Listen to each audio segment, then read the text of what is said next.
1 in 3 Americans are dying from a largely preventable disease.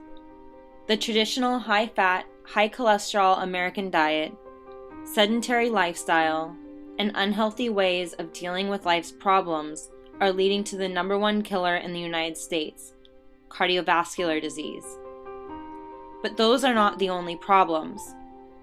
The fast-paced, high-volume society we live in, along with job loss and economic downturn, are creating yet another preventable risk factor: stress.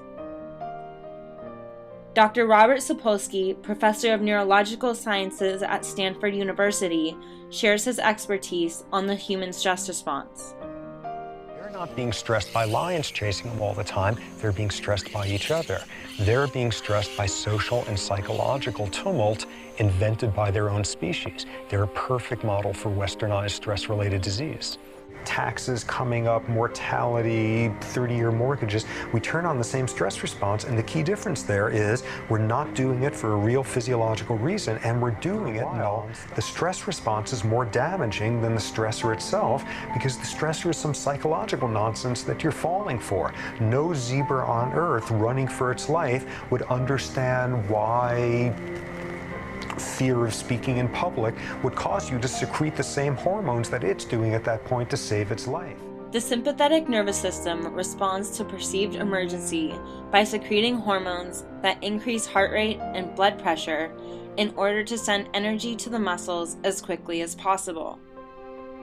These hormones, when chronically secreted, is what is responsible for diminishing our immune response, increasing abdominal obesity, and creating insulin resistance, ultimately increasing our chances of developing cardiovascular disease. I caught up with Dr. David Hay, professor of health promotion at CalPoly San Luis Obispo, to hear his ideas about how and when we can prevent this disease. And people oftentimes think of stress management as something that they need to do, but they're already experiencing a lot of stress. Best to think of stress management as something that you can do from a prevention standpoint. So it's best to be able to do it and practice it on a daily basis. And then when you need it, you'll be able to cope with whatever situation occurs in your life better. You do need to incorporate not only stress management and sleep 7 to 8 hours, but exercise. And as you know, exercise is one of the greatest stress reducers known to us. The issues that children and kids deal with today are almost like adult issues back in the 70s. Think about when is a good time to use stress management or teach stress management. I think the earlier the better. Exercise, relaxation, and sleep, all three are very important for balance and quality of life. And if people can do those things and create a balance in their life, then there may not be a need for medication. And I would think that if that's the case, then I would go that more naturalistic route than incorporating medication into anybody's life. As the proportion of older adults in the United States gets larger, the demand for healthcare services will also increase. To achieve a sustainable healthcare system, we are going to have to stop waiting until it's too late to prevent cardiovascular disease. Our system of healthcare that consistently reimburses for treatment of symptoms instead of dealing with the underlying causes of disease is one that is destined to fail. And if we're going to reform our healthcare system, it really doesn't matter right now what the payer model looks like unless we actually get in and transform how we view a person in terms of their healthcare needs.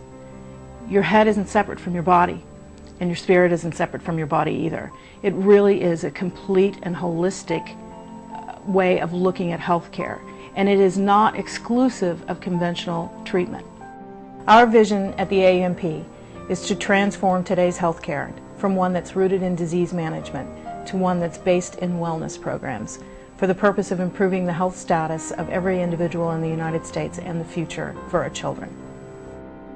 All aspects of the community need to focus on adopting and modeling stress management techniques, especially to children that are just beginning to establish their health behaviors.